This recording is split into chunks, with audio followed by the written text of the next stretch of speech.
Então, no Vale tem tudo, isso que eu queria falar aqui. Pode. E agora vem o nosso Marcelo Lima aí com uma trajetória surreal. Boa noite para todo mundo, é um prazer aí falar com os amigos. Obrigado pelo convite. O David, o Matheus, prazer falar com os amigos aí, o Danilo, o Sandro. Bom, acho que eu represento a ala mais maluca aí da turma. Eu sou formado em administração de empresas, comércio exterior e marketing, mas minha especialidade mesmo é criar novas ideias, né? E a gente brinca que a gente fazia startup antes de saber que isso chamava startup. Eu me lembro que ali já no começo da minha trajetória na faculdade, eu criei uma agência chamada Mundo Universitário, que o objetivo era trabalhar com as universidades. E nessa época, todo mundo chamava a gente de maluco. Inclusive, mandar um abraço para o Thiago aí, que estou vendo que está aí também na conversa. Ele era meu sócio na época, foi um grande apoiador. E a gente entrava nas empresas e falava, olha, eu tenho um público aqui super interessante, chamado universitário, é o público ideal para você atingir sua marca, os seus produtos. E todo mundo falava, não, vocês são malucos, universitário não tem dinheiro, não quero gastar esforço e recurso com isso. E lá nos idos de 1998 a gente teve que se provar diversas vezes. Criamos aí várias metodologias e estudos para provar que os universitários naquela época já movimentavam cerca de 96 bilhões de dólares por ano no Brasil, com consumo direto e indireto. E aí que o mercado começou a abrir as portas, a gente foi a primeira agência jovem a trabalhar com o público jovem, então foi aí muito interessante e muito disruptivo, porque a gente acabou entrando em todas as frentes, né? Eventos acadêmicos, jogos universitários, foi super divertido e foi muito gostoso ver esse mercado crescer. Depois eu fiquei 14 anos lá em São Paulo com a agência Mundo Universitário, depois fui fazer outras loucuras, abri restaurante no México, abri empresa de produtos produtos alimentícios aqui em São José, plantava orgânico, produzia suco, sopa, umas doideiras assim, mas o bichinho da educação me chamou de volta. Trabalhei bastante tempo no Poliedro ali, fazendo o marketing, né, sendo diretor da área de marketing, até encontrar um grande propósito, que é a Quero Educação, que o principal produto é o Quero Bolsa. Lá eu faço todo o marketing, tomo conta da área de relações institucionais também. E o meu grande objetivo é ajudar a colocar 1 milhão de alunos nas universidades. A gente já colocou 650 mil. Então, estamos cada dia mais perto aí desse propósito. É uma empresa de São José que tem um grande orgulho de ser do Vale do Paraíba, de ser de São José dos Campos. Hoje empregamos 600 pessoas aqui no escritório do Vale. Então, nós sabemos o potencial, a gente já teve convites de outras cidades com incentivos fiscais, porque o nosso negócio a gente consegue fazer de qualquer cidade, qualquer lugar, mas a gente escolheu estar aqui pela qualidade de vida, pela mão de obra especializada que tem na região. Então, nós apostamos e acreditamos muito aqui. Então, é isso. Eu queria agradecer aí o convite mais uma vez e tenho certeza que vai ser um bate-papo muito proveitoso para todo mundo que está escutando a gente. Pô, show de bola, né, galera? Já viram que a conversa vai ter uma profundidade legal, porque a gente consegue unir as duas pontas, né? De quem busca startup, de quem está realizando, e também e por isso você precisa ter essa provocação. E aí, para já fazer essa amarração, Danilo, conta um pouco aí dos porquês do GEL, como é que foi essa sua visão dessa oportunidade de trazer esse movimento que já está ganhando força, já temos várias pessoas participando, já está começando a ganhar corpo. Comenta um pouco aí desses porquês, o que te deixou você tão inconformado, graças a Deus, que um dos frutos disso é esse bate-papo aqui, tão legal, né? Exatamente, Davi. Bom, a gente já se conhece, né? Eu também sou joseense e como muitos joseenses, eu fiz aquele ciclo de me formar aqui nos colégios da cidade e partir para São Paulo, fazer faculdade, e lá fiquei em carreira solo por 12 anos também, onde eu trabalhei com varejo, telecomunicações, e retornei para São José faz mais ou menos 5 anos.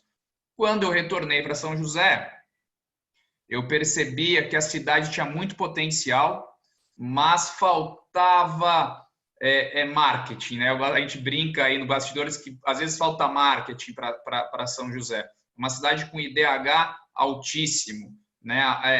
Grandes indústrias, um poder aquisitivo muito alto, você vê que é uma cidade limpa, moderna, com uma frota de veículos nova, condomínios residenciais excelentes, mas a área de serviços ela parecia andar um pouco mais devagar, né?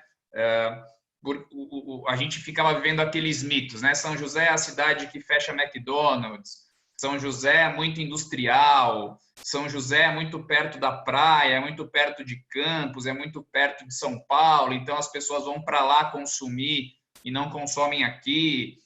São José, outra hipótese, né, muito levantada, São José tem muita gente de fora, então as pessoas guardam dinheiro durante a semana para gastar no fim de semana na cidade natal.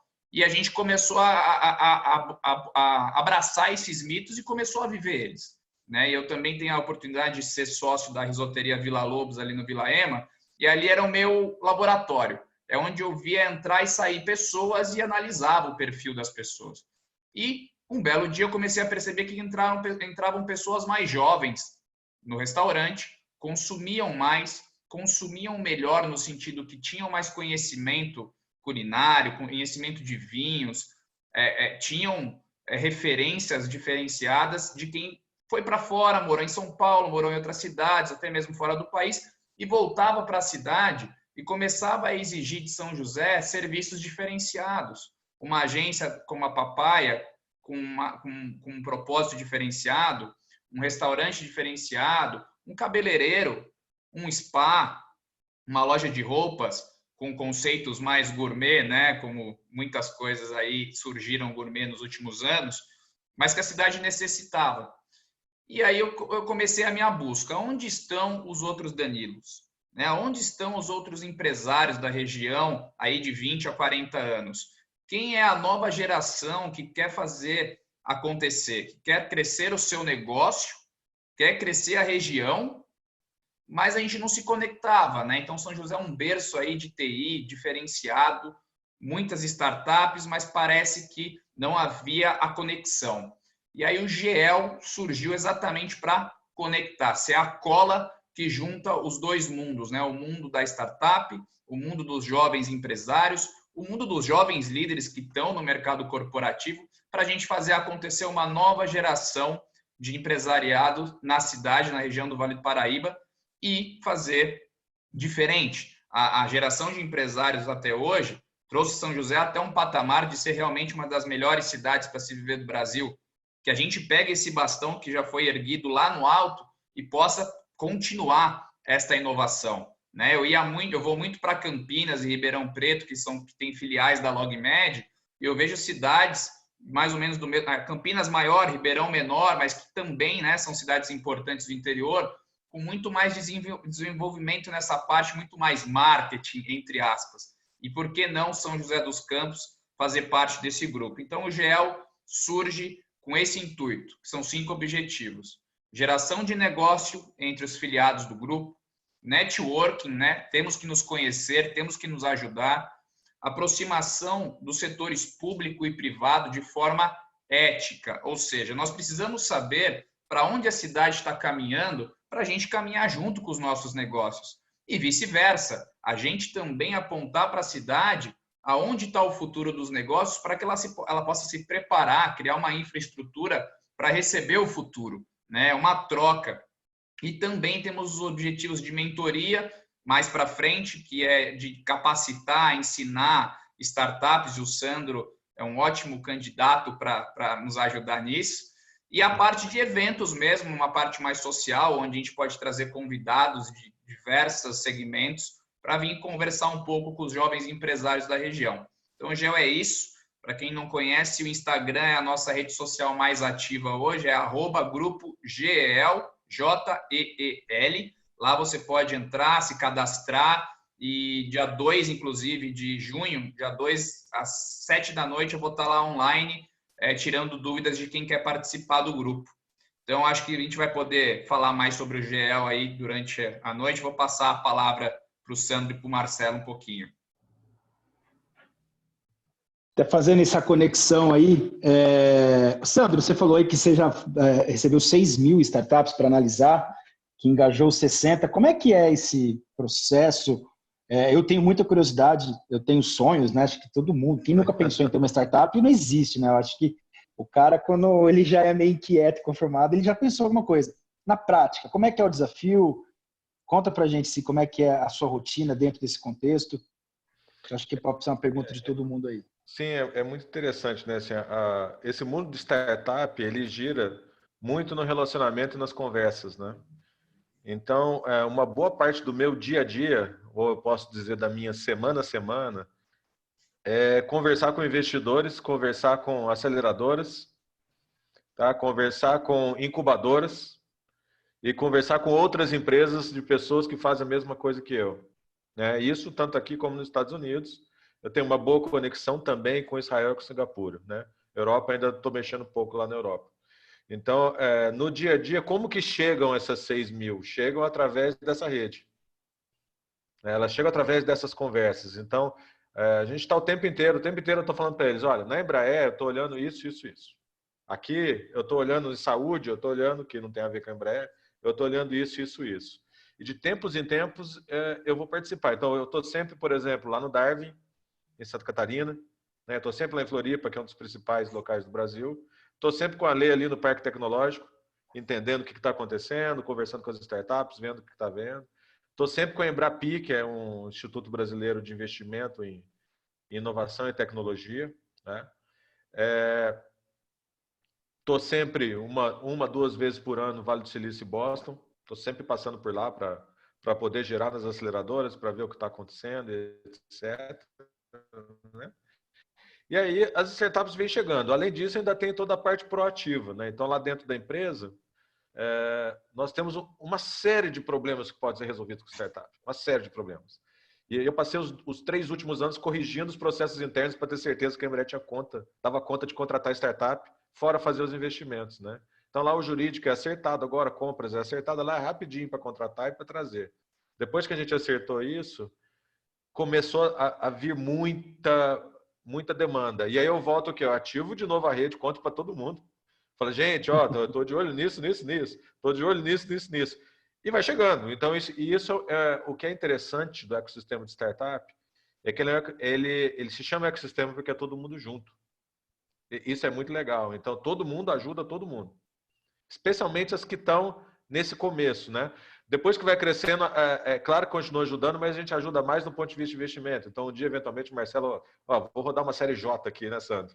Você está sabendo de algum investidor que tem um capital para rodar a série J? Ou pode ter uma startup de alguém que fala, pô, tem uma tecnologia aqui de data lake para você usar aí na sua manufatura. Tem espaço aí na Embraer? Pô, às vezes não tem na Embraer, mas tem lá na Gerdau, que é meu amigo.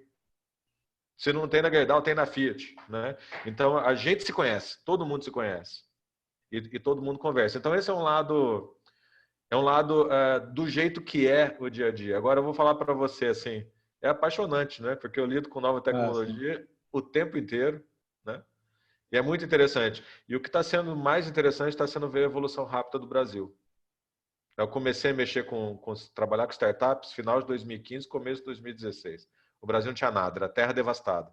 São José já tinha, porque São José tem um tipo de startup diferente, que é startup de hard science, que eu chamo, são startups mais de muita alta tecnologia, né? Então aqui já tinha, mas o Brasil inteiro não tinha nada. Hoje a gente vê o Brasil vibrando e a gente vê o ecossistema crescendo, né? Então, um pouquinho aqui, aí a gente vai continuando batendo papo, né? Um pouquinho aqui de como que é esse dia a dia, né? E que tipo de startup que interessa. Fala, Sandro, como você escolheu a 60? Depende do A objetivo. pergunta era essa. Depende do objetivo. Então, por exemplo, aqui para os startupeiros de plantão, né?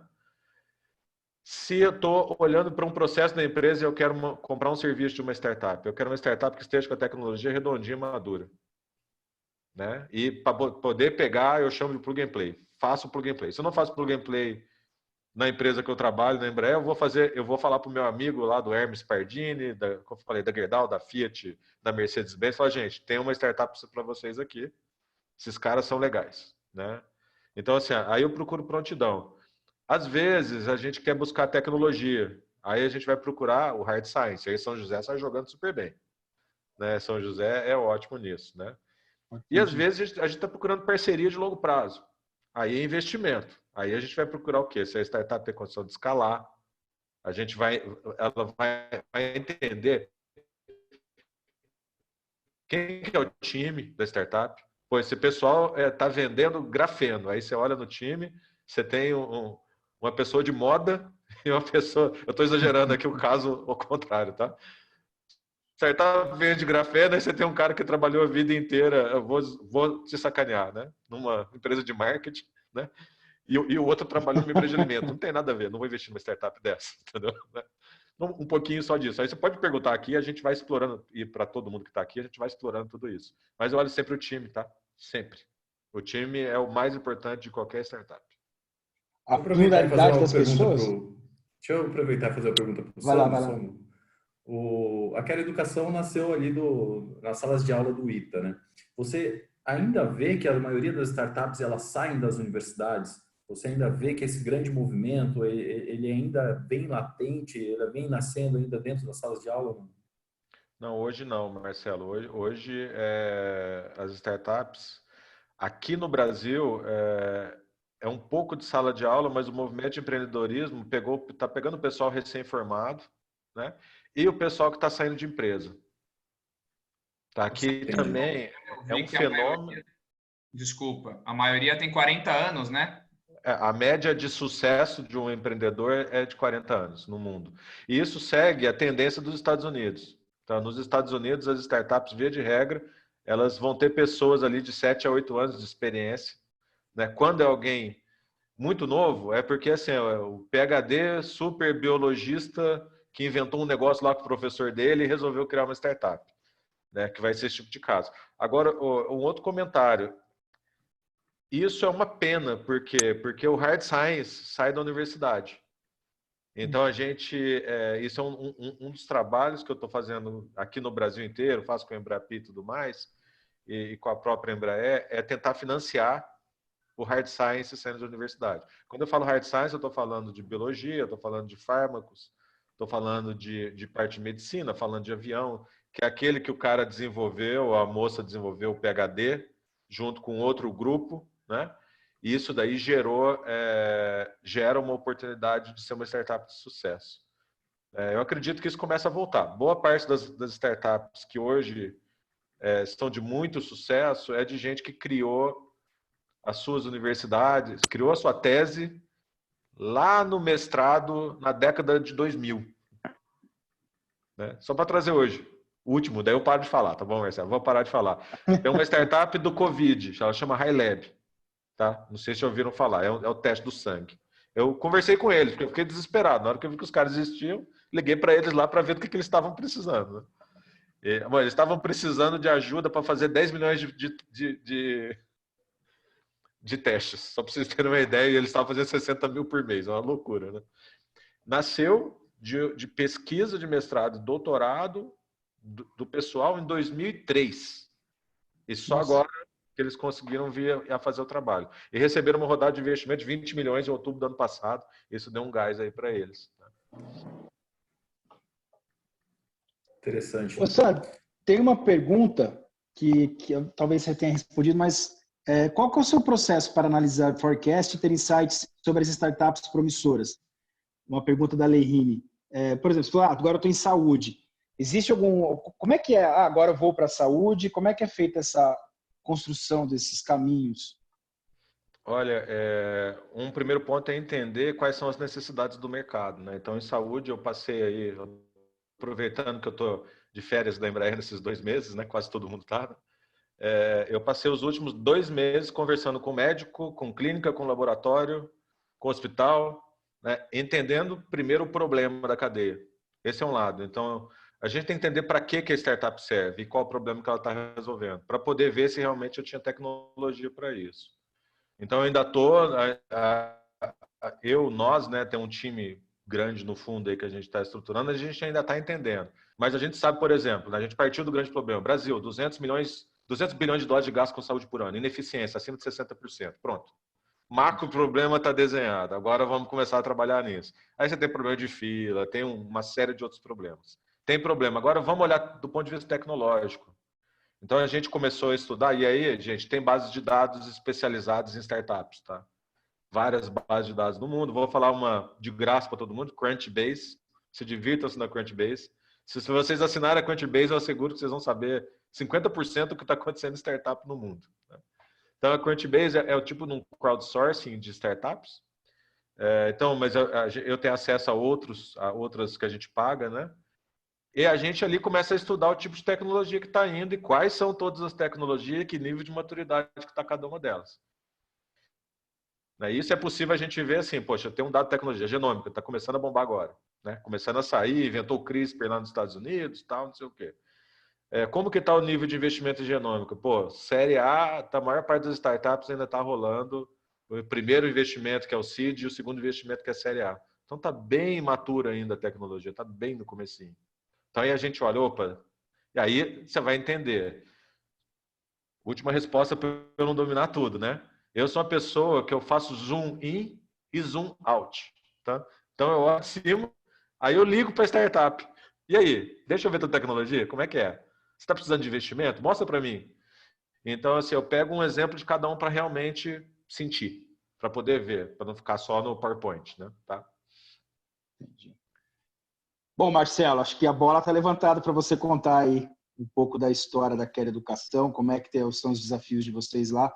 A gente já teve a oportunidade de conviver lá no dia a dia da Quero. Eu sou fã, nossa, acho surreal a entrega de vocês.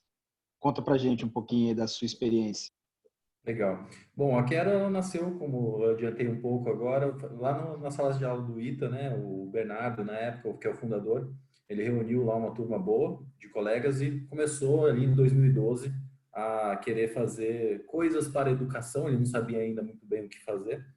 E aí ele pivotou, teve que pivotar 2 vezes o produto, porque ele tinha uma ideia de pegar o que estava acontecendo de bom no mercado americano, que era o Member Get Member. Então você indicava alguém para estudar e ganhava algum tipo de recompensa por isso, dinheiro, enfim.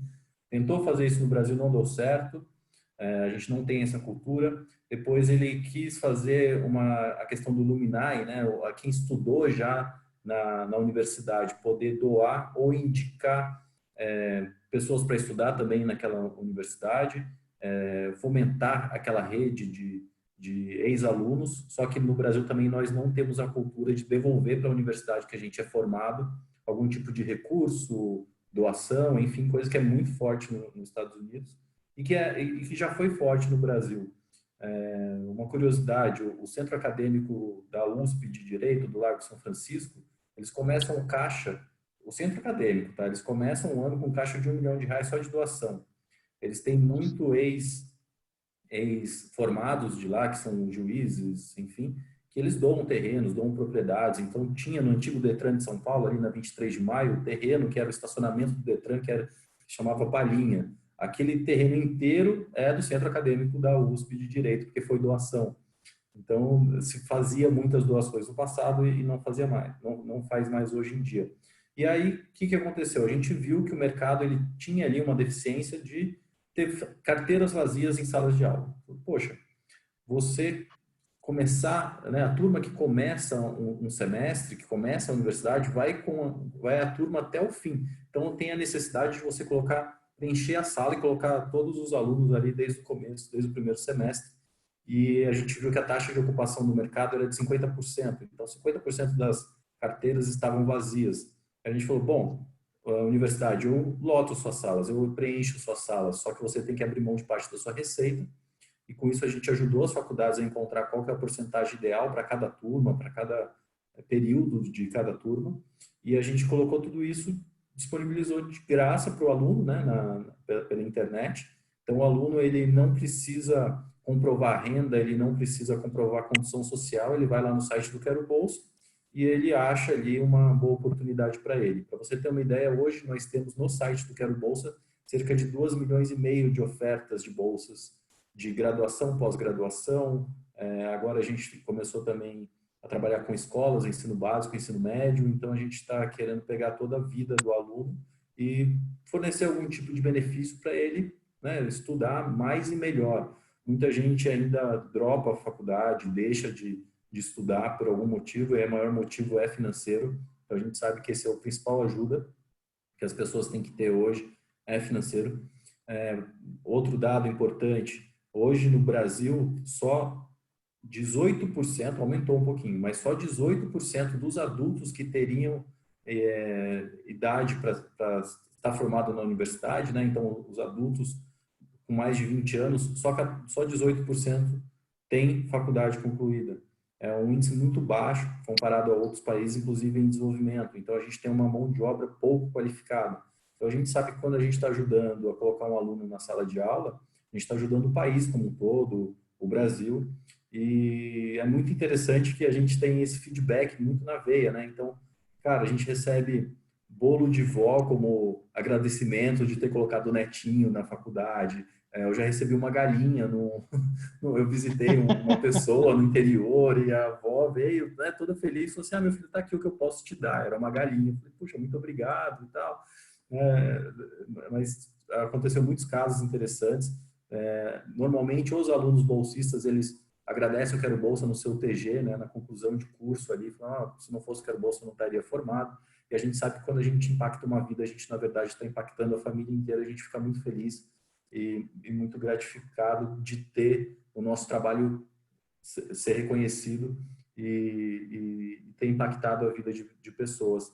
E hoje, vendo o mundo, né, mudou, o nosso mundo aí não é mais como era, como em janeiro. Me dá uma vontade de estar na época da faculdade agora, porque, cara, a quantidade de soluções que nós vamos ter que inventar para esse novo mundo, as disrupções que a gente vai ter que fazer, cara, as oportunidades abrem, assim, num grau astronômico. E as startups, né, como a gente fala, que são as pequenas empresas que estão ali criando esses produtos disruptivos, tem todas as chances de surfar muito bem nesse novo mundo, porque muita coisa que a gente vai precisar, a gente nem sabe dessas necessidades, que a gente praticamente não saiu ainda do lockdown, né? Então, não saiu da quarentena. Então, cara, como é que vai ser esse novo mundo? Como é que vai ser as relações pessoais, de estudo, de trabalho, enfim, de tudo? Vai ser um novo mundo que abre oportunidade para todos nós, né, que estão ouvindo, e para todo o país. E eu acho que uma característica do brasileiro, o Sandro me corrija se eu estiver errado, mas nós somos vistos no resto do mundo como o povo criativo, o povo que se vira nos 30. Então, a gente, entendendo essas soluções para o mercado local, pode ter certeza que ela tem aplicabilidade para a escala global, porque o mundo inteiro está vivendo a mesma coisa, né? São as mesmas soluções. Às vezes a gente tinha muito problema de cultura e tal. É uma coisa que dá certo aqui, mas não dá certo lá. Cara, agora se você inventar um novo jeito de fazer aqui na sua esquina, muito provavelmente vai dar certo também para o Japão e para outros países. Então é uma oportunidade bem interessante aí que todo mundo hoje tem na mão. Inventar coisas novas. A Quero tem... como é que está o progresso Quero Educação? Como é que vocês estão pensando os próximos anos? Não sei se pode falar, mas enfim, no geral, assim, como é que vocês estão enxergando o futuro da Quero Educação? Você comentou que está em São José, a gente sabe que vocês são muito assediados para ir para outras praças. Ao mesmo tempo, aqui tem um polo de pessoas interessante. Conta um pouco aí, como é que é o momento Quero, o que vocês estão enxergando para frente? Legal. Bom, o nosso escopo ele é muito bem definido, né? A gente quer resolver o problema de entrada das pessoas na educação. Então, hoje se dá muito pelo desconto, pelo valor, mas a gente sabe que o marketplace mesmo ele tem 3 grandes pilares. Um é preço, o segundo é informação. Então, a gente precisa dar muita informação para a pessoa escolher o curso correto. Cara, quantos amigos eu tive que entraram na faculdade e no segundo ano descobriram que não é aquele curso? As informações ainda são muito restritas. Mesmo nas escolas particulares, ali no terceiro ano, no ano de cursinho, tem poucos movimentos de você explicar realmente quais são todas as áreas que o aluno deve seguir. Então, a formação é um pilar muito importante. O último pilar é comodidade. A gente quer dar cada vez mais facilidade para o aluno entrar, seja na faculdade ou na escola. Então, hoje, o que nós temos, né, de diferente? O que a gente fez recentemente? A gente criou o nosso próprio Enem, nosso Enem digital. Isso já está operando já há mais de 6 meses, que é o Nota Quero. Então, validado pelo MEC, tudo certinho.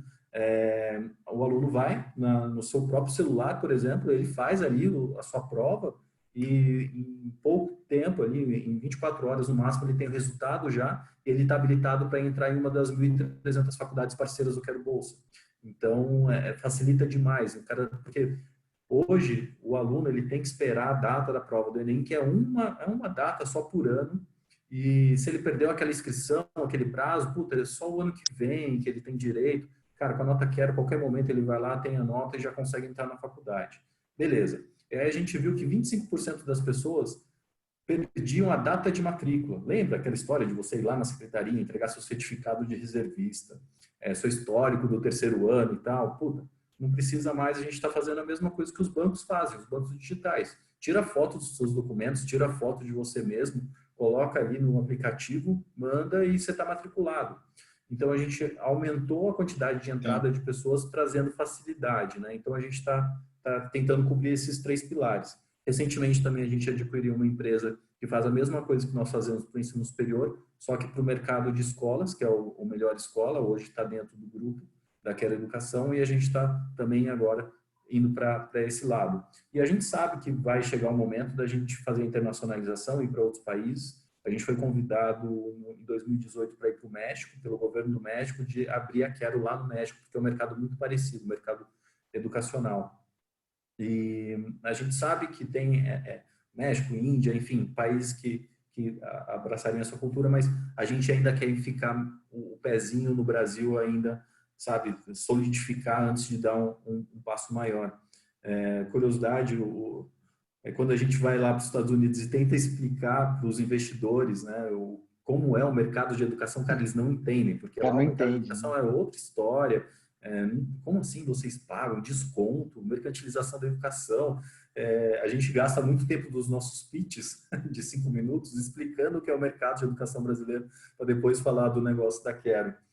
Então, eu acho que eu dei uma resumida aí quais são os nossos roadmaps e é onde a gente está vendo quais são os nossos objetivos. Mas, cara, a gente consegue trabalhar em qualquer... com qualquer universidade do Brasil e do mundo. Não precisa estar fora de São José para isso.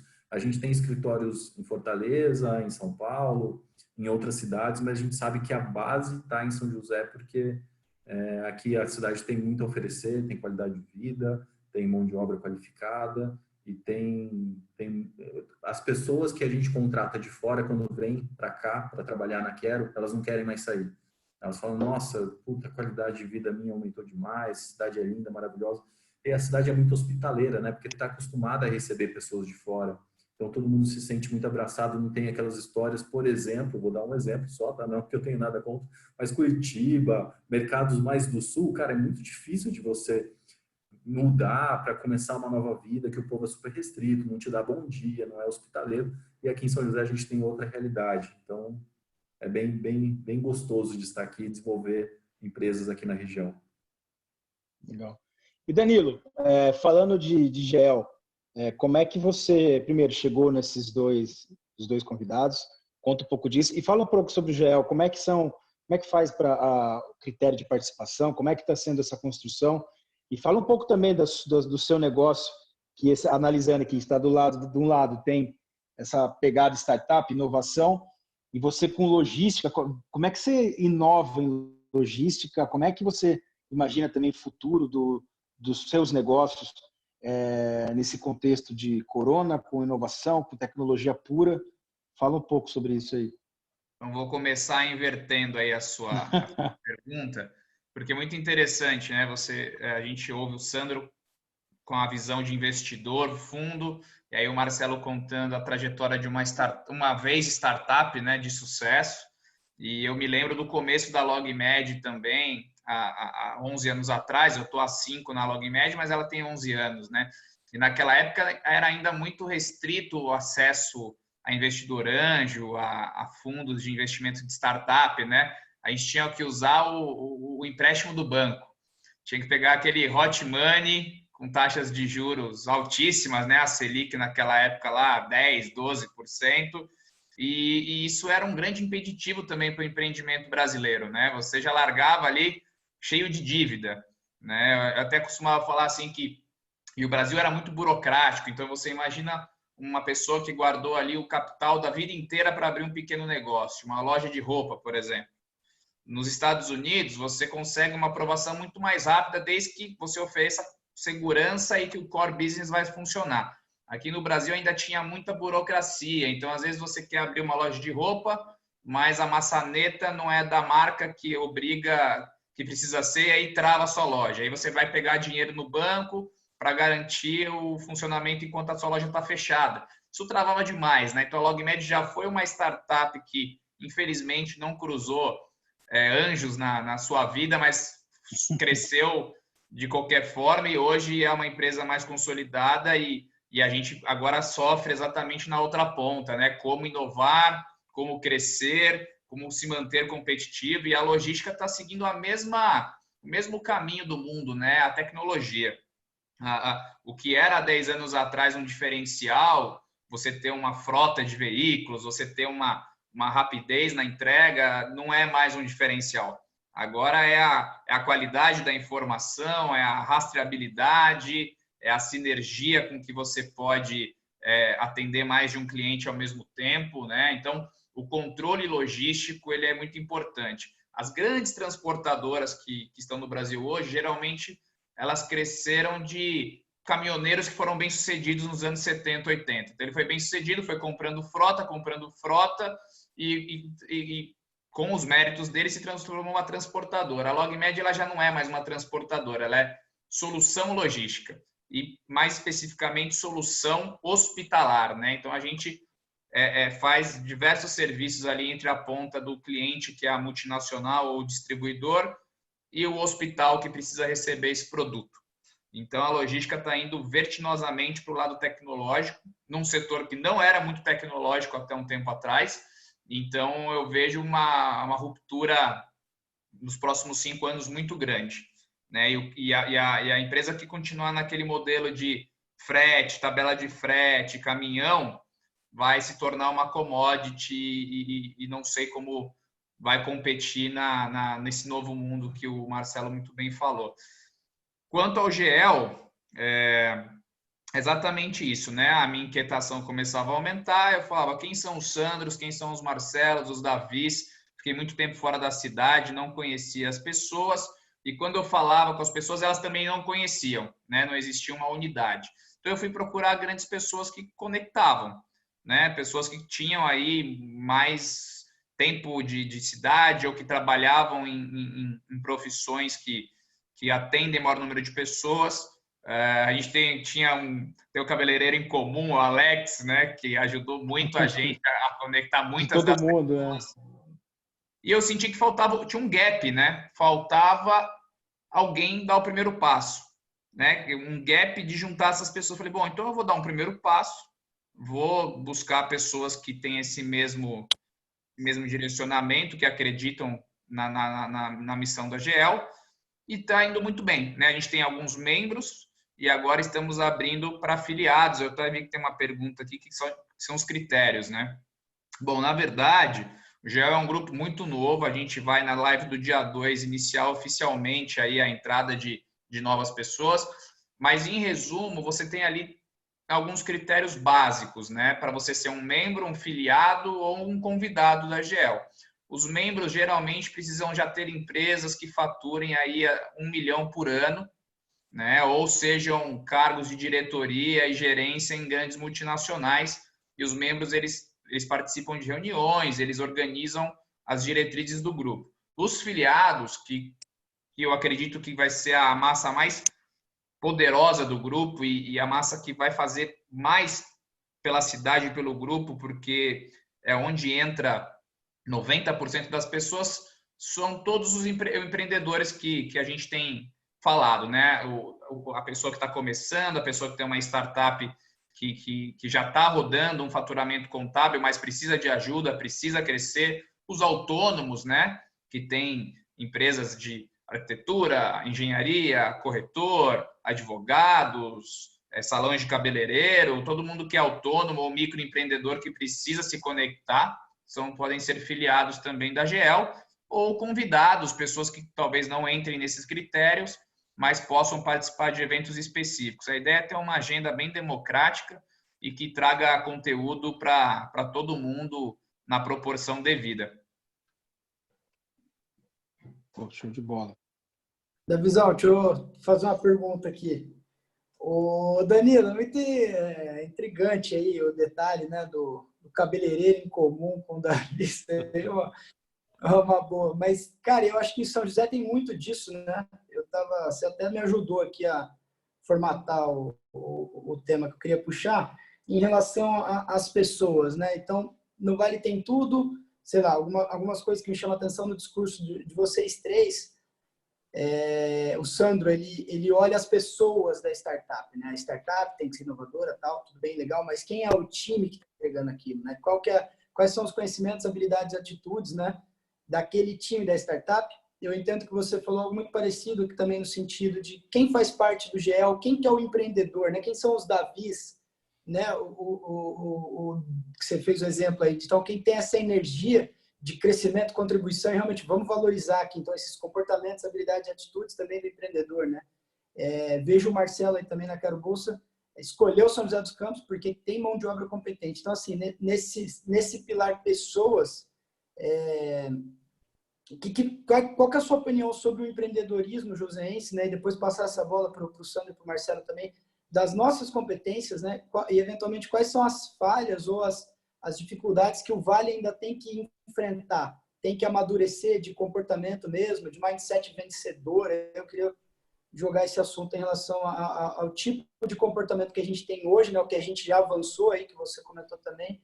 Onde é que você acha que a gente vai? Onde é que o empreendedorismo está indo, né, em relação às pessoas, né? Muito boa pergunta, Matheus. E eu também acredito que os negócios são primeiramente feitos de pessoas, né? Antes de processos e recursos e inovação, tem que ter um bom time.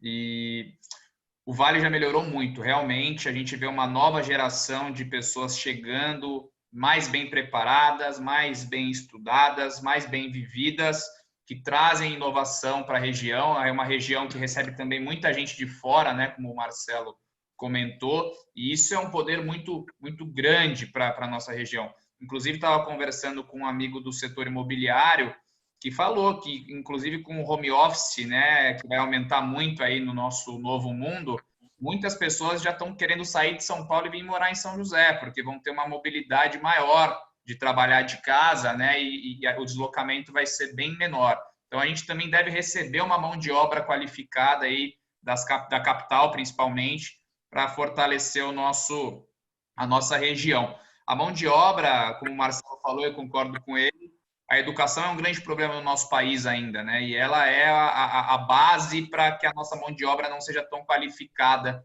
em algumas especialidades. Mas eu acho que realmente o São José, quando você analisa frio e cruamente, temos a geografia a nosso favor, o IDH a nosso favor, uma economia forte. Temos, né, a UITA, que é uma faculdade que forma aí profissionais de primeira linha, e sem contar os hubs de TI, que eu acredito que estejamos entre os 3 maiores do Brasil hoje em inovação e TI. Então, a gente está numa posição privilegiada. Eu, como sou formado em marketing, eu gosto de falar que falta é marketing para a gente, né? Todo mundo fala bastante de Campinas, de Ribeirão Preto, mas e o marketing de São José, né? A gente tem que se apropriar do nome dessa cidade e trazer conceitos e se apropriar de palavras como inovação, empreendedorismo, tecnologia e trazer isso para a cidade, né? E se apropriar desses termos para começar a construir essa percepção na mente das pessoas, tanto os joseenses quanto quem mora fora. Legal. Deixa eu trazer uma perspectiva então aqui, Matheus. Assim, eu tenho pouco para adicionar, acho que o Danilo falou tudo aí, né? Eu vou falar, antes de falar das pessoas, vou falar um pouco do nosso ecossistema, né? Então, um ecossistema de inovação os que funcionam bem no mundo, eles têm o quê? Eles têm universidade, investidor, corporação, aceleradora e governo junto. Em São José está faltando um investidor. É o único que falta. Né? Porque os outros a gente tem. Então, o governo atua muito forte aqui, o Parque Tecnológico é ótimo, a FINEP está com a gente, a FAPESP está com a gente, tudo mais, sempre teve, né? Os nossos empreendedores, eu diria que existem 2 gerações interessantes de empreendedores. Você tem essa geração que é o pessoal mais guerreiro da face da história, que é a turma que começou lá na década de 90 e 2000, né? Que é o pessoal que faz foguete, pessoal que faz visão computacional. Esse pessoal é herói, né? E você tem esse pessoal que eles aprenderam a empreender do jeito que dava, tirando leite de pedra, né? um mundo que não tinha empreendimento e tudo mais. E tem o pessoal novo que está chegando, que é o pessoal do digital. Então, eu consigo perceber o pessoal do digital chegando. Eu diria assim, vai ser muito interessante juntar esses dois. Juntar os dois, porque o pessoal do digital é aquela cabeça para frente, vamos crescer, vamos escalar, tal, não sei o quê, mas eu não tenho tecnologia direito. Aí o outro cara do outro lado, assim, pô, tô cheio de tecnologia, mas não sei escalar, né? Então, assim, isso aqui seria um negócio muito interessante, a gente começar a juntar isso, né? Quando eu penso em São José. Investidor, eu espero que eu ajude a resolver esse problema. Então, essa é uma das missões minhas. Tem investidor local. Vou passar para o pessoal aí, então, né? É trazer investidor para cá, porque a gente, do ponto de vista tecnológico, eu acho que não tem ninguém parecido. É claro que São Paulo é maior, o Rio é maior, né? Mas a formação universitária que a gente tem aqui, a concentração tecnológica de São José, ela é ímpar, né? Não sei se vocês viram um reporte da Endeavor. A Endeavor é o principal, vamos dizer, a principal ONG, ela é uma ONG de empreendedorismo no Brasil, né? E a Endeavor qualificou São José como a cidade mais inovadora do país. E no nó disso tudo está a nossa capacidade de fazer as coisas. Tá, então, o que pode tornar a gente diferencial, Matheus? É um ponto que eu acabei não contando, mas eu fiquei 2 anos no Vale do Silício. Então, eu aprendi do americano como que ele é, né? E talvez seja um ponto para a gente começar a ter assim, a gente já sabe fazer as coisas, a gente tem tecnologia hard, a gente tem tecnologia de TI, sabe trabalhar com modelo de negócio. Tem uma diferença, né? No Brasil inteiro, como o mercado brasileiro é grande, ninguém pensa em ir para fora. A maior parte das pessoas está cuidando do mercado brasileiro. O empreendedor do Vale do Silício, ele quer conquistar o mundo de saída. Ele não tem vergonha de falar isso. Ele começa lá em São Francisco. Normalmente pequenininho, vende tudo ali, ele começa ali. Mas ele tem o sonho dele é sempre muito grande. Eu desafio, então, todo mundo a sonhar. Eu trago esse... se eu trouxer, assim que a gente conseguir trazer investimento para cá, essa vai ser a busca dos empreendedores que querem conquistar o mundo, né? E aí a gente começa a girar a roda aqui, porque capacidade a gente tem de sobra, né? Você mistura um pouco a cultura, né, Sandra? A formação, né, a educação, né, o americano, ele já pensa grande em qualquer coisa que ele vai fazer, né? Eu acho que isso a cultura do país de primeiro mundo aí também, ele já tem se enraizado, né? Vai pensa grande logo, cara, que depois você vai chegar longe o suficiente em algum lugar, não sei onde você vai chegar. Mas especialmente no Vale do Silício. No Vale do Silício o povo é tudo maluco. O Marcelo já foi lá algumas vezes. Todo mundo que vai para lá é meio surtado, né? Então, que tal se a gente trouxer e deixar o pessoal um pouco surtado aqui no Vale do Paraíba? Tá? Gestão de ano. Marcelão, fala um pouco aí, cara. Complementa, por favor. Então, eu queria falar algumas coisas do mundo real, né? Porque às vezes a gente fica, né, nas ideias e tal, e acha que vai ser mil maravilhas, mas a gente tem muitos desafios aí durante o processo. Aproveitando a história para contar que a Quero, ela foi incentivada pela Y Combinator, o Sandro deve conhecer, o maior programa de acelerador de startups do mundo lá no Vale do Silício. E a gente ficou lá 6 meses aprendendo com os americanos como é que faz. Só que a Quero, ela teve investidores ali no seu comecinho, ela atingiu o break-even no 2º ano e a gente vive do nosso próprio recurso. Por isso que vocês não veem grandes propagandas do Quero Bolsa aí. Eu gostaria muito de fazer, gostaria de ter uma verba de marketing infinita, mas eu tenho que fazer com que o próprio recurso da empresa alavanque aí os recursos de marketing, ao contrário de outras realidades que a gente tem, inclusive em São José. Por exemplo, a Buzzer acabou de receber um investimento de 300 milhões do SoftBank, um banco japonês que está acostumado a investir fundo perdido não é fundo perdido, né? Mas as startups que não têm a velocidade, não têm o compromisso de dar lucro a curto prazo. Então, vamos lembrar, Uber não deu lucro ainda, temos muitos exemplos de empresas que ainda não estão dando lucro e tem os investidores ali bancando.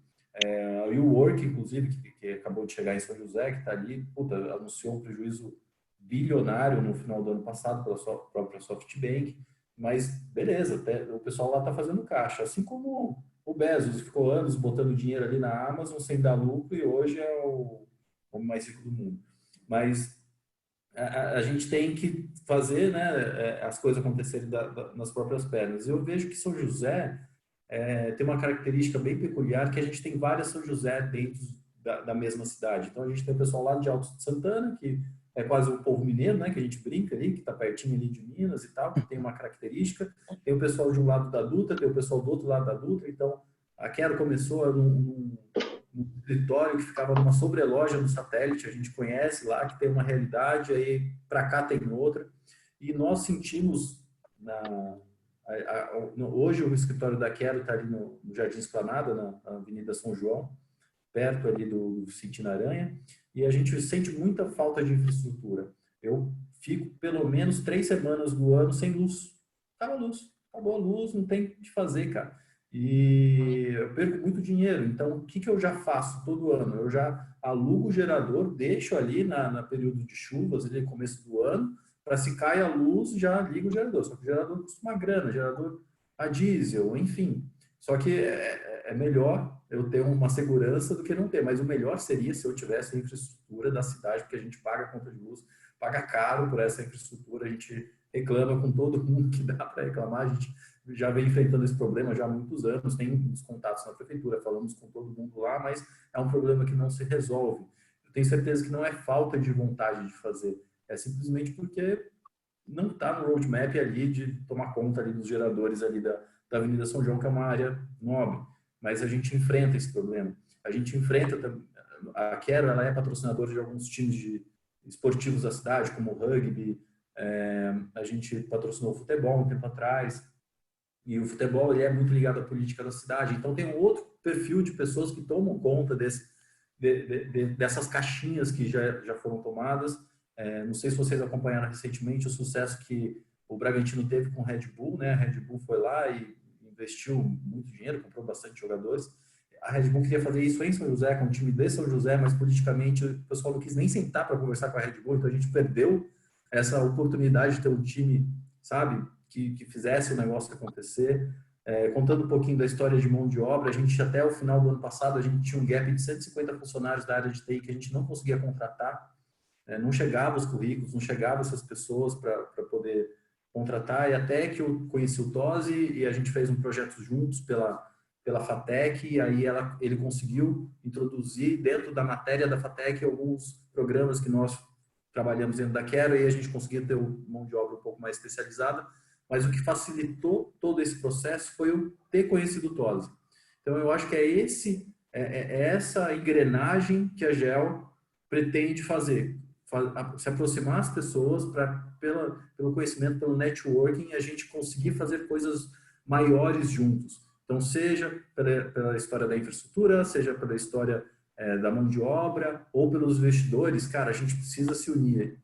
Nós que estamos com vontade de fazer diferente, de fazer maior, de transformar São José numa cidade que o marketing dela, como o Danilo diz, chegue aos 4 cantos do país, cara, a gente depende da gente, sabe? Está na nossa mão, está na nossa geração fazer esse salto, fazer o negócio acontecer. Cara, que legal. Vocês falaram da... Só complementando aqui, ficou com a sensação de que, então, falando de pessoas, para quem está acompanhando a gente, já passamos, acho que, de 1.500 pessoas no Facebook, o poder das conexões, né? Do relacionamento, a importância de você ir buscar, fazer isso que nós estamos fazendo aqui, né? Um dia de semana, aí, 8h05 da noite, já temos 1 hora de live aqui, passou que eu nem vi, já são 8 horas. E isso é o GEL, né, Danilo? A gente até comecei com a brincadeira aqui, nasceu no cabeleireiro, cara. Olha que coisa simples, né? Então, assim, nesse choque de realidade aí também, Marcelo, que você passou, isso é realidade, né? Um grande projeto pode nascer, sim, numa conversa informal com um cabeleireiro. Então, assim, até vou me permitir aqui, a cultura judaica fala muito do mercado, não? Quem é o mercado para você se relacionar? O mercado é todo mundo. O mercado são todas as pessoas existentes, né? Na cultura judaica tem uma passagem assim que eles tratam isso, é uma das culturas que mais prosperou aí no mundo, porra.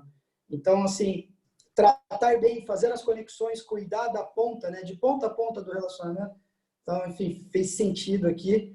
Davi, você ia falar isso, eu queria concluir aqui com essa percepção. Aqui, eu ia só comentar que a gente, nessas lives aqui da No Vale Tem Tudo, a gente já recebemos a Gisele Barros, que é a responsável pela comunicação de São José, e a gente está fechando uma agenda com o pessoal de Caçapava, junto também o pessoal de Santo Antônio do Pinhal, tem o próprio Codivap, que a gente tem conversado com o Augusto, que é o diretor, enfim, ou entender, né, os municípios e alguns porquês. E nas conversas, assim, fica muito claro que por mais que exista a comunicação, né, do público, não existe aquele caminho, o do contar a história, efetivamente. É mais, são ações que parece que são independentes de um contexto geral a cidade, a cidade, sei lá do que vai ser a definição de se apropriar disso. São José, obviamente, se apropriou da aviação, né, também, a Embraer está aqui, CTA, ITA, INPE, mas a inovação veio com muita força por causa do belíssimo trabalho do Parque Tecnológico, mas realmente, né, a cidade de ter também essa quebra de paradigma dentro da comunicação, de como realmente contar essa história, porque faz sentido, sim, temos uma estrutura de uma cidade muito bem organizada, uma série de falhas. Pô, eu não sabia dessa, Marcelo. Passar 3 semanas com... Eu já vi o gerador na frente, muitas vezes, para que tem gerador aí? Eu imaginava que é pelo tanto de gente que tem lá, mas nunca passou na minha cabeça que seria pelo fato de luz. A gente fica na agência sem luz também, com bastante frequência, dá uma desanimada. E, enfim, então, essa provocação do contexto da cidade, do conseguir se comunicar de uma forma eficiente, né? E aí, nesse contexto, até mais uma pergunta para que vocês aí consigam trazer para a gente. O que vocês acham que vai ter de novidade num contexto, as mudanças comportamentais, do consumo em geral, até fugindo um pouco, de repente, da atuação da Quero ou da lógica com o Danilo? Acho que o Sandro talvez deva ter uma enxurrada de informação, coisas que chegam. Como é que vocês estão enxergando aí o pós-corona, esse novo momento? Olha, Davi, eu li uma matéria muito interessante de uma jornalista chamada Laurie Garrett. Ela ganhou bastante notoriedade. Em 94, ela escreveu um livro sobre pandemias. Ela já, né, colocava esse perigo da humanidade. E ela ganhou notoriedade quando ela previu como o mundo ia se adaptar com o HIV, quando a AIDS, nos anos 80, começou a assolar, né, a população e o medo das pessoas. E ela falou, bom, nós vamos voltar ao normal, só que o nosso normal nunca mais vai ser igual. Né? Assim como o 11 de setembro, depois do 11 de setembro, a gente voltou ao normal, mas a gente nunca mais entrou num prédio público sem passar por um raio-x. A gente nunca mais conseguiu voar de avião sem passar por umas 3 barreiras de ID, né, RG. A gente nunca mais conseguiu adentrar os lugares sem fazer cadastro. Então, provavelmente, o corona vai nos trazer aí alguns obstáculos, eu diria, relacionados à higiene e segurança.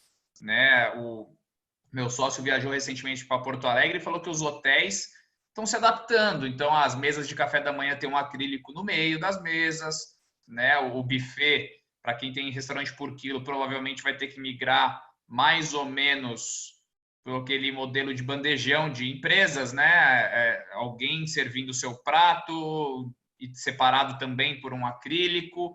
Então, eu acredito que a área de segurança e limpeza vai ser bem modificada, né? Como 11 de setembro aumentou muito a questão de segurança nacional, a gente vai ter aí uma parte de segurança sanitária muito aumentada. E enquanto não tivermos a vacina e distribuir para 7 bilhões de pessoas, eu acredito que a máscara também vai se tornar um acessório de vestuário. Cada um vai ter aí 5, 6 máscaras de várias cores e a gente vai se habituar a utilizar máscara em ambientes públicos até por um bom tempo, eu diria. Uma provocação aí para ir para o lado startup. Eu estava lendo também uma matéria que estava, obviamente, trazendo especulações, né? Que a pandemia ela já está fazendo repensar dos Ubers da vida, né? De compartilhar carro, porque agora o compartilhar não faz tanto sentido, né? Então, como é que vai funcionar Uber, compartilhamento de carro, os coworkings, que eram coisas que estavam dominando mesmo o lance, porra, os carros, você não precisa ter carro, você pode alugar um carro, você pode Uber, você pega lá o Ubi, no seu nome lá, que tem até em São José, o cowork estava numa uma pegada muito forte. como é que fica tudo isso agora? Volta, não volta? Olha, tudo que eu vou colocar aqui é achismo, tá, Davi? Mas eu vou colocar achismo, mas também a primeira parte vai ser achismo, mas a segunda parte já vai ser baseado no que eu estou vendo de volume de investimento, tipo startup que começando a surgir nesses 3 meses para cá, tá? Não é surgir, elas já existiam, mas de repente foi hora de tirar projeto da gaveta, né? Então tem muito projeto sendo tirado da gaveta. Não acho que o Uber vai mudar e vai continuar existindo, vai continuar sendo compartilhado, né? E por que eu não acho? Porque tem muito a ver que eu vou falar no final que as startups de segurança de saúde começaram a aparecer. Esse negócio chama Health Security. Então está começando a acontecer muito no Brasil, nos Estados Unidos, na Europa. Então todo tipo de tecnologia que existia em universidade de repente ficou viável. E por que ficou viável? Porque agora o mundo inteiro vai aplicar. Então antes era uma tecnologia, por exemplo, uma espécie de spray que você joga e mata tudo, ou uma lâmpada ultravioleta que passa matando tudo ali no ambiente, né? Ou você tem roupa já antimicrobiana, tem inclusive empresa em São José que faz isso, né? Então você pode ter roupa que não vai pegar micróbio. Então o que eu acho? Eu estou juntando isso por causa do Uber, porque lá no Uber, naturalmente, você vai poder entrar, vai ser o lugar mais seguro para você entrar. Vai demorar, vai chegar um dia que vai acontecer isso. Então, eu vejo essa adaptação. Assim como quando aconteceu a AIDS, teve toda a adaptação à AIDS no mundo. Né? Que foi o que o Danilo falou. Assim como quando teve o 11 de setembro, teve uma adaptação no mundo inteiro, nos aviões e tudo mais. Então, eu vejo essa adaptação acontecendo e vejo principalmente pelo surgimento das startups. Que realmente a gente começou esse fundo de saúde, o volume de startup que apareceu já com essas soluções de Health Security é impressionante. E todas as soluções muito boas. Você só vê que assim, eles não sabem direito como comercializar ainda, tal, porque não tinha mercado. Agora tem, agora o cara vende, eles vendem para o mundo inteiro, a pessoa vende para o mundo inteiro, né? Então esse aqui é um ponto. Em relação aos coworks, a gente tem que pagar para ver, porque eu acho que a tendência é aumentar. Por um motivo simples. As grandes empresas vão deixar seus escritórios de lado. Não vai fazer mais sentido para a grande empresa manter o investimento em capital. Especialmente em São Paulo. Aqui em São José a gente ainda tem uma vida boa. Então o home office aqui não é um negócio que a gente tira tanta vantagem. Mas São Paulo, Belo Horizonte, Recife, Campinas, apareceu 3 horas do dia na vida das pessoas que eles nem sabiam que existia. E lá realmente acho que eles vão pegar gosto. Então para mim o cowork vai continuar, porque não vai fazer a empresa perceber que realmente não faz sentido. Mas isso é um achismo, tá bom? É um achismo de quem trabalha dentro de empresa. Marcelo, vocês estão no WeWork lá, né? Vocês estão com o escritório, parte do time. Como é que foi aí colocar 600 caras, não sei exatamente o número, em trabalho remoto? E qual que é a sua opinião aí sobre esse futuro próximo aí? Nós tínhamos 70 pessoas ali no WeWork aqui em São José.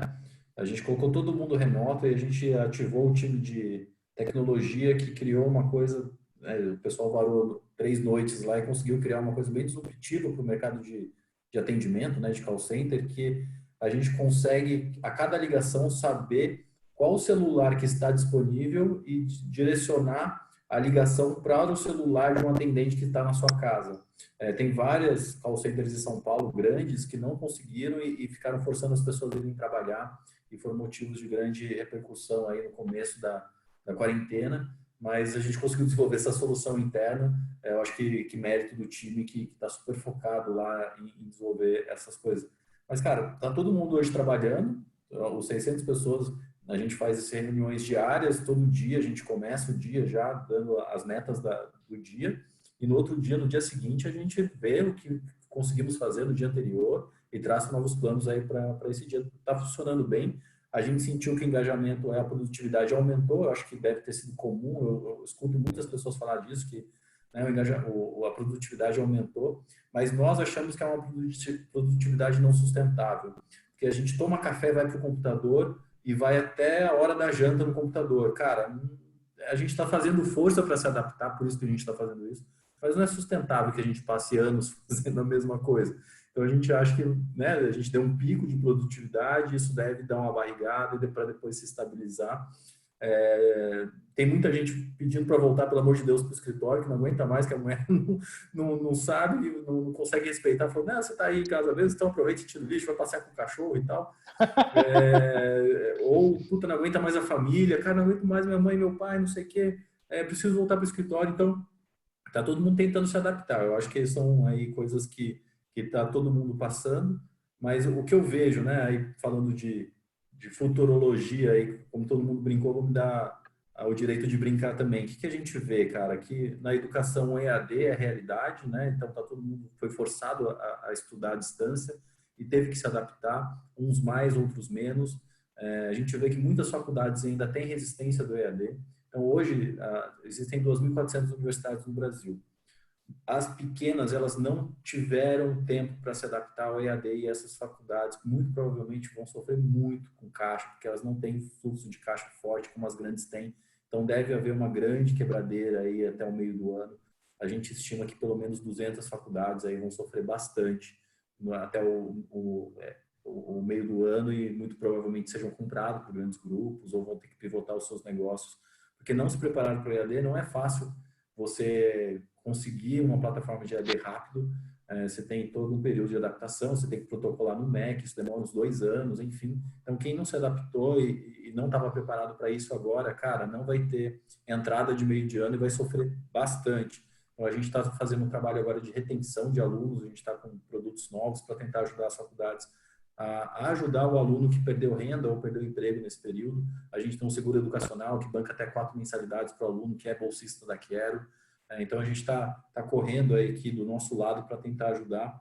Mas, dentro da minha realidade do dia a dia, eu vejo, cara, coisas que eu falo, meu, vai ser impossível não acontecer. Como, por exemplo, uma máscara da Apple, cara. Imagina. Óbvio que vai ter. Daqui a pouco a Apple vai estar ali filtrando o seu ar para você, com o aplicativo dizendo quantas respiradas você deu, qual a qualidade do ar, e se aquele ar tinha vírus ou não, e se aquele ambiente que você acabou de entrar está seguro para você ou não. Cara, é óbvio que todas as empresas aí de tecnologia vão ter que permear por esse período.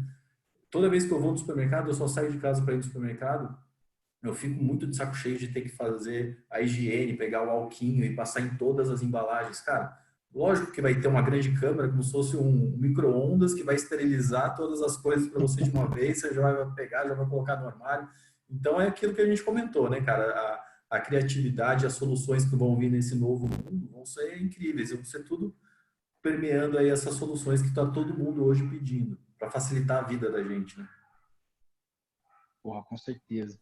Ô, Sandro, conta aí pra gente alguma coisa que você está recebendo de ideia. Não tô brincando, mas você comentou no começo que voltado para a área da saúde, já tem muitas iniciativas tão diferentes assim, ou você acredita que isso ainda leva mais tempo? Como é que você enxerga isso aí? Essa convergência que o Marcelo falou ainda não começou a acontecer, mas é questão de tempo, né? O que está aparecendo agora são as tecnologias individuais, né? Então, é claro que eu tenho non-disclosure agreement assinado com as startups, eu não posso falar, né? Mas, assim, a gente tem, como eu falei, muita solução tecnológica de desinfetar ambientes, roupas, ar, esse tipo de coisas. Tem bastante solução sobre isso. E, como eu falei, por um grande motivo que antes era muito caro e não tinha escala. De repente, apareceu a escala. Vamos pegar o exemplo da HiLab, que é aquele exemplo que eu usei no começo. Eles estavam ali, uns pilotinhos nas drogarias Araújo, lá em Belo Horizonte, que, como que é? Eles fazem um laboratóriozinho desse tamanho, um aparelhinho, que fica na farmácia. Aí você vai lá, ele pica o sangue, em 10 minutos ele te dá a resposta que você precisar, né?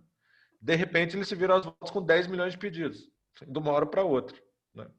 Então, a escala chegou e aí, imagina esse tipo de coisa. Aí o Einstein conseguiu fazer algo também rapidinho, numa tecnologia muito parecida, né? Que usa inteligência artificial e tudo mais.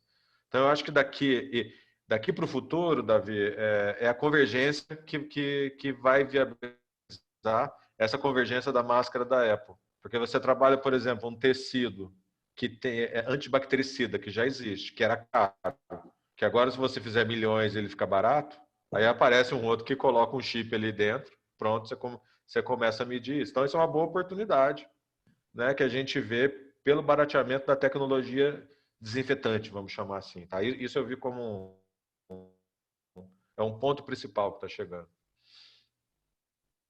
Pô, com certeza. Também tem a questão de teleatendimento, que estava com enrosco de legislação, que agora está sendo meio que ou vai, né? Porque senão você acaba interferindo no segmento odontológico, segmento médico como um todo. Também deve surgir algo em breve aí, alguma coisa nesse sentido, né? E eu estava conversando hoje também com o pessoal de startup da área odontológica, a questão dos seguros, que os caras já estão tendo que adaptar o seguro por causa do teleatendimento, então, porque hoje não tem nada dentro de contrato, então são muitas mudanças dentro do mesmo tema, né? Sim, muita mudança. E a palavra... Bom, Danilo, desculpa. Imagina, pode ir.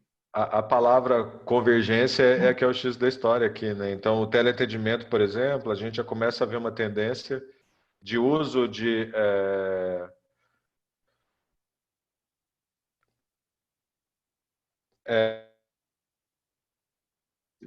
capta a voz, você analisa o extrato da voz e, ao analisar o extrato da voz com o extrato da imagem, por exemplo, você fala, a pessoa está com Covid, né? Esse tipo de coisa vai acontecer que dentro da telemedicina, tá bom? Vai lá, Danilo. Não, só pegando o gancho da telemedicina, né? Eu estou um pouco mais inserido nesse mercado. O brasileiro era o povo que mais ia no PA, né? No pronto atendimento do mundo. A gente tem essa característica de procurar o pronto atendimento para gripe, resfriado, pequenas dores de cabeça, pequenas dores de barriga. E isso era um elemento que pesava muito, custa muito, né, para o segmento da saúde. Isso custa para o hospital, que não é lucrativo para o hospital, custa para os planos de saúde. E isso vai mudar muito, né? Eu conversando com alguns médicos, algumas pessoas do mercado, falaram que sumiram as dores de cabeça, as dores de barriga, até mesmo vesícula, né? Coisas um pouco mais graves, diminuíram muito, assim. Então, a telemedicina ela vai filtrar muito esse fluxo do PA e isso vai trazer uma eficiência bem grande para o mercado de saúde. Marcelo, eu vi também um bate-papo, cara, sobre o lance das escolas. Não sei se, enfim, é um assunto que envolve educação, que as escolas municipais, estaduais, enfim, estão com contexto de EAD, né? E que estavam fazendo um estudo para ver o que é mais barato. É meio doido, mas eu ouvi isso, acho que na UOL, sei lá. E aí estavam lá, o que é mais barato e rápido para levar a educação em lugares que no Brasil não tem? É o de ampliar o EAD, porque você faz centralizado, depois você só tem que disponibilizar a internet, equipamento, nos municípios onde não tem escolas. Você acredita nesse tipo de caminho ou ainda também está distante? Porque fomos forçados no ensino público a ter o uso do EAD. E até o Felício estava falando hoje na Jovem Pan, ou ontem, não me lembro, sobre que em São José, obviamente, tem pessoas que não têm acesso à internet, que aí estão fazendo os impressos que tem que ser retirado nas escolas. E aí depois, por coincidência, eu vi uma matéria falando sobre isso, que é uma provocação de levar ensino para as áreas mais carentes, enfim. Cara, eu acho que o modelo que vai se perpetuar não vai ser nem o presencial e nem o EAD, vai ser o híbrido.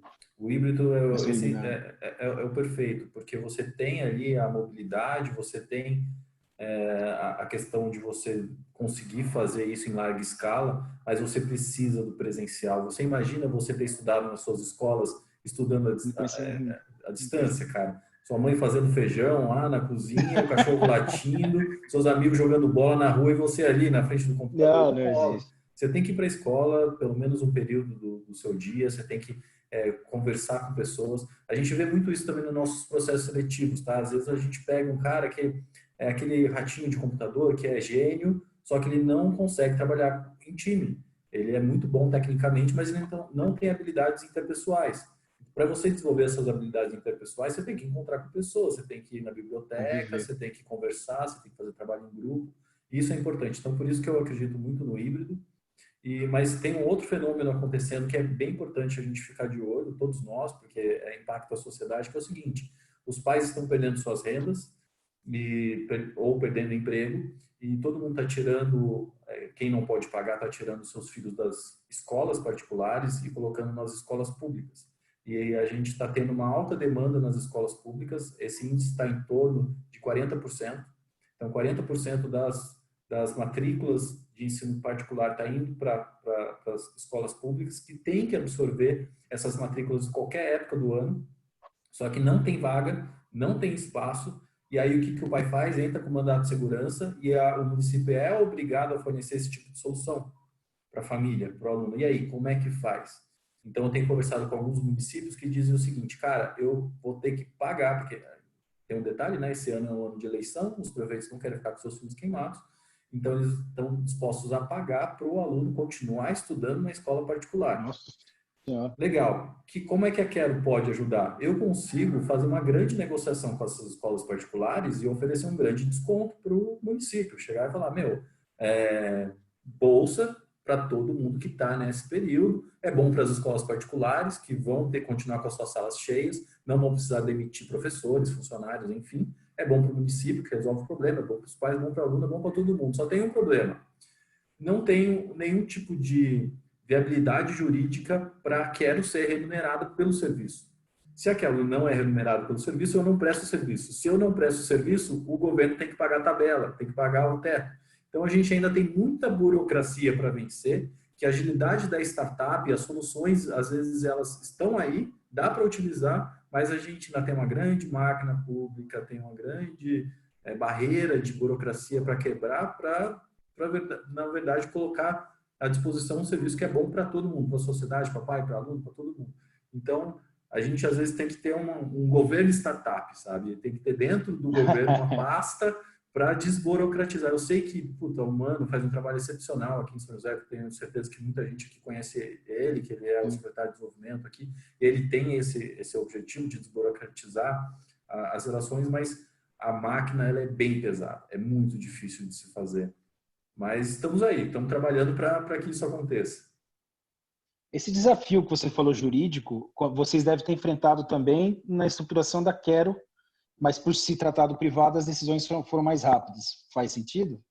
Sim, só como curiosidade mesmo. Tudo que é privado a gente dá conta de fazer, né? A gente tenta não depender do governo, a gente não depende do governo o máximo que a gente pode. Só que quando a gente viu essa solução, essa demanda da escola, a gente, na verdade, quis propor uma ajuda, né? Só que quando a gente viu que não ia conseguir fazer isso de uma forma... Porque, cara, nós trabalhamos com propostas de valores remunerados, né? Nós não somos ONGs. E a gente vai trabalhar naquilo que vai nos dar dinheiro e vai dar mais emprego para as pessoas. Se eu tenho aqui um produto que, beleza, vai ajudar um monte de gente, mas a prefeitura, enfim, a lei, a burocracia, o Estado não está disposto a valorizar esse tipo de serviço, beleza, eu vou continuar focado no privado e vamos embora. O que é uma pena, porque a gente poderia ajudar muitas pessoas agora. Com certeza. Bom, galera, estamos chegando aí 1h30 de live. Agradecer a todo mundo que está por aqui. No Face já passamos aí de quase 3.000, estou atualizando aqui, visualizações. A galera está mandando alguns comentários, muita gente aqui agradecendo. Eu, particularmente, adoro esse tema. Eu ficaria 5 horas com vocês aqui. Sandro, tem uma pergunta, e aí depois a gente pode caminhar aí para começar os encerramentos, para também deixar o pessoal curtir a família. Quem tem uma ideia, uma startup, como é que chega no Sandro ou não é no Sandro direto? Como é que faz? Eu recebi essa pergunta no privado no WhatsApp. Tem alguns colegas que do ITA também, inclusive, caras que trabalharam com startups. O Ricardo também, Águia, está assistindo aqui. Ele foi sócio de um cara que começou dentro da Quero, da Stark Bank, que é o Rafael, que é conhecido de vocês lá da Quero, e hoje está lá com a Stark bombando. Sandro, como é que funciona isso aí? Como é que chega? Dois jeitos. Dois jeitos, tá? Sandro, tá ouvindo? Só somando a pergunta, também recebi um WhatsApp aqui, quando o Marcelo falou aí, né, de educação, a cultura, né, na hora que a gente comentou sobre, até que a gente comparou a cultura de outros países, que hoje o jovem, né, em faculdade, recém-formado, ele sonha em ter uma startup, né? O adolescente hoje, o sonho dele é ter uma startup, né? Antes era ter uma banda. Tem um consultor nosso de marketing que fala, cara, quando eu tinha 15, até uns 18 anos, eu queria ter uma banda só, eu queria tocar rock and roll, cara. Tocar no intervalo lá do colégio e tal. E hoje o jovem quer ter uma startup. Então, assim, em cima da pergunta do Davi também, como é que a gente se adapta, né? Falando da máquina pesada, do governo também porra, é uma nova cultura, a gente tem que se adaptar, isso faz parte dos próximos anos aí, da formação do jovem, de trabalhar a cabeça, a cultura, né, em relação a isso. Não sei se somou ou não, mas acho que tem a ver. É difícil responder essa daí, viu, Matheus? Isso daí é o seguinte, é sangue de empreendedor, né? Então, tem gente que é empreendedor, tem gente que não é. Eu acho que é tentar descobrir se é, né? Então, a gente consegue ver, a gente que trabalha com startup, só de conversar a gente já sabe quem é e quem não é. Porque a gente vê na ação, na conversa, no jeito e tudo mais, né? Pessoalmente, para ver como que é, eu só digo uma coisa, vai e tenta. Tenta fazer, especialmente enquanto está na faculdade. Está na faculdade ainda, se der tudo errado, depois você vai descobrir que não é um empreendedor e vai trabalhar numa empresa. Mas eu, como alguém que é pró-empreendedor, então, por favor, todos tentem. Todos tentem, porque o mundo está aí, né? E não esqueçam que é em time, ninguém é empreendedor sozinho. Lembra que eu falei que a gente busca o time. Então, se você não... Vamos pegar agora, sem fazer maldade com a turma de marketing aqui, porque a gente tem 3 aqui, são 3-1, né? A coisa vai ficar feia. Se você é formado em marketing e você quer fazer uma startup de tecnologia, procura um CTO, uma pessoa que conhece de tecnologia para te ajudar. Você quer fazer saúde, procura um médico. Então, você tem que se juntar com as pessoas para poder montar o time, porque a gente precisa, sim, da pessoa de marketing. Especialmente São José, viu? Todas as startups de São José precisam de gente de marketing. Então, procura um time, sempre em time, e começa o mais rápido possível e procura capacitação tecnológica para dar conta do que você quer fazer, tá? Independente se é seu ou se é do seu parceiro. Quero voltar agora, até esqueci da primeira pergunta aqui, Davi. Como que chega em mim? Né? Como que chega em mim? Então, gente, isso aqui é o seguinte, LinkedIn, demora até 2 semanas para responder, mas eu respondo para todo mundo, tá bom? É simples, direto, o canal é aberto. E se tem uma proposta melhor, né? Vocês conversando, por exemplo, aqui em São José, todo mundo que conversar com a Lê, lá do Parque Tecnológico, vai chegar em mim também. Então lembra que eu falei que faz parte de uma rede? Então, se tiver gente que não é de São José, lá em São Paulo, se conversar no Cubo, no Nova Bra, se conversar no Oxigênio Aceleradora, no State, a Startup Farm vai chegar em mim. Fala assim, tem alguma coisa para a Embraer? Chega em mim, vocês não se preocupem. Se você chegar na aceleradora local perto de vocês, vai chegar em mim também. Né? Mas o LinkedIn é o primeiro caminho. Tá?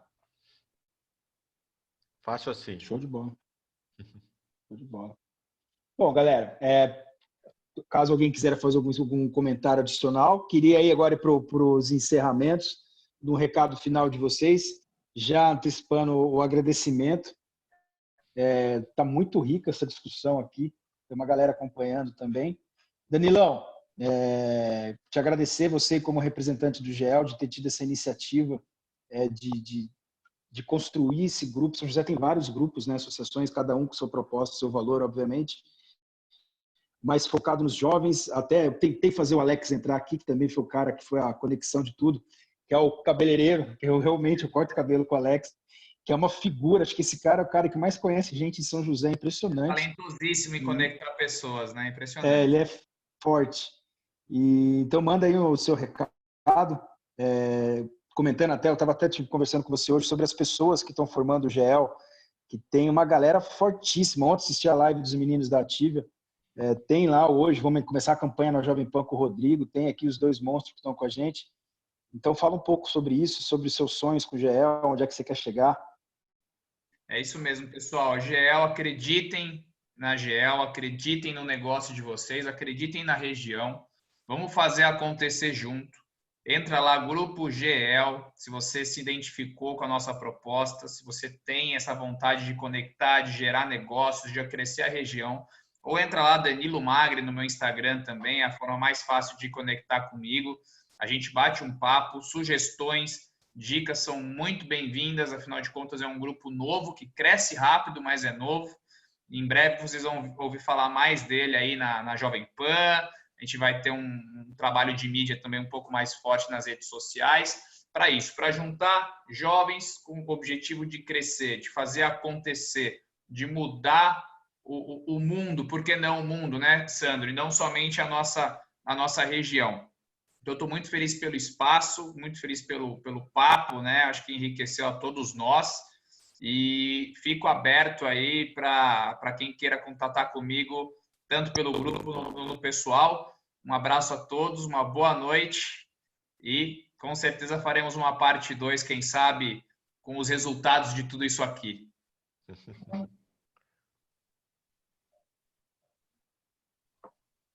Sandrão, se quiser ir mandar o seu recado final aí.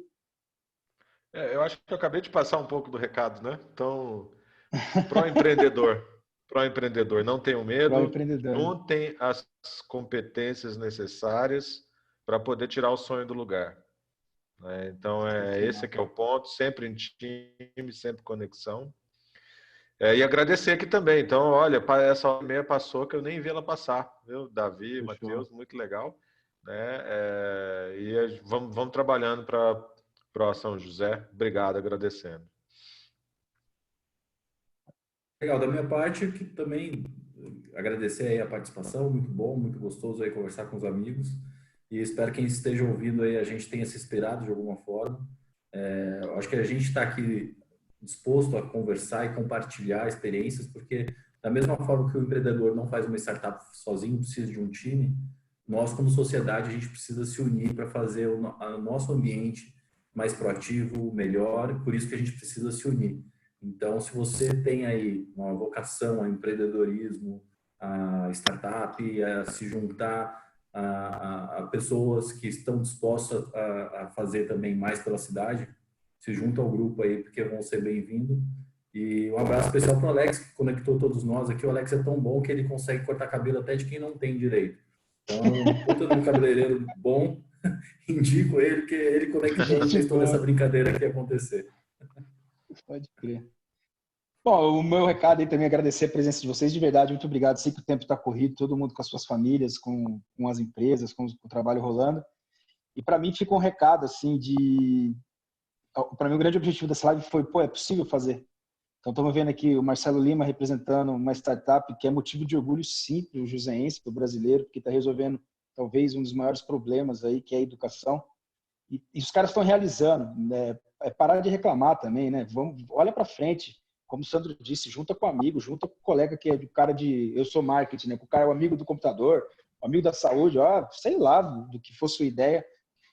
E um exemplo também disso é o Danilo, voltou, toca a operação, a empresa dele, uma empresa de sucesso legal, mas está arrumando sarna para se coçar, criando um GL. E rapidamente teve um papel muito importante no início da quarentena de pegar uma carta com 5, 6 assinaturas, bateu na prefeitura de São José para ir lá conversar com o Felício. E aí, como é que vai ser a flexibilização lá do final de abril? Então, levantou da cadeira, foi e fez. Junto com o Luciano também, que teve uma participação super legal, junto com o time todo lá do GEL. Então, porra, para quem está aqui vendo e fala, mas os caras querem o bolsa, estão lá. Pô, não é assim, né? Teve um trabalho, ainda tem um trabalho continuando. Que nem a minha esposa é funcionária da Embraer, e às vezes, a Embraer é uma super mãe, uma empresa, eu sou também super fã. E para chegar lá, e outra, se coça, busca outra área, busca o que te faz feliz, né? Busca realizar. Eu acho que então a iniciativa desses bate-papos é justamente isso. Fora a gente se alimentar, eu me alimento de todo o conhecimento que vocês trouxeram, da energia, mas também trazer essa provocação que serve aí para essas quase 3.000 e poucas pessoas que acompanharam, de realize, né? Levanta da cadeira, porque reclamar é fácil, obviamente cada um tem a sua dor, as suas dificuldades, mas de novo, agradecer a presença de vocês. Dia 2 estamos juntos lá na live do GL, depois a gente vai compartilhar aqui no perfil do No Vale Tem Tudo. E um agradecimento para o time da Papaya, que também nos dá esse espaço da gente acabar desenvolvendo isso, de ter essa iniciativa, e graças a Deus está legal. O Mano vai ser um convidado que vem semana que vem. O Benê do Coronel está vindo aí também para falar um pouco do ambiente, junto com o Júnior dos Senhores. Estamos fazendo com a galera dos médicos, dos dentistas. O AB já veio. Estamos com uma também com o pessoal do Codivap. Enfim, está super legal. As pessoas estão tendo interesse em vir bater o papo. E de novo, muito obrigado. Matheus, se quiser mandar uma mensagem final aí para a gente fechar o papo. Show de bola. Cara, só agradecer, né?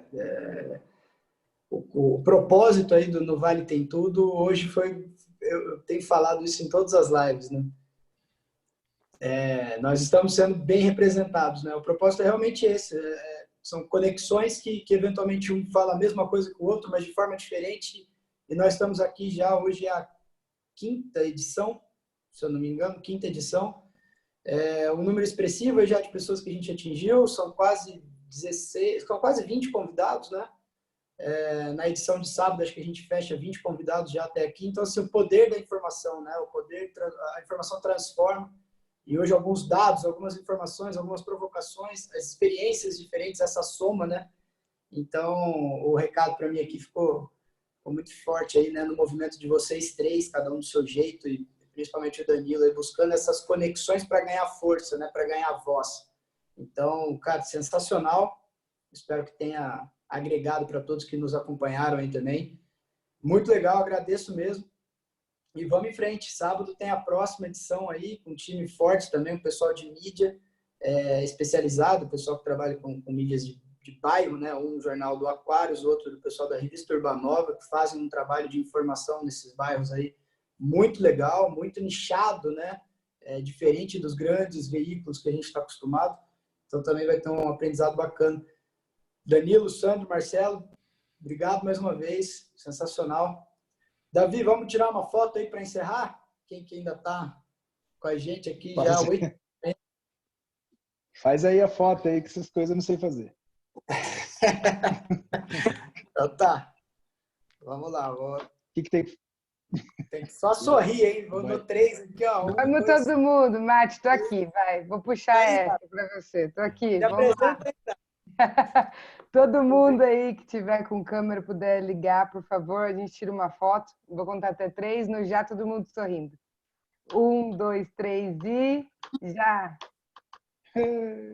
Foi, obrigada, galera. Galera, muito obrigado. Sabadão, estamos de volta. Depois a gente vai disponibilizar essa live para quem não perdeu hoje poder assistir. E, de novo, obrigado pelo tempo, obrigado pela parceria e tamo junto. Tchau. Valeu. Abraço aí. Valeu. Abraço.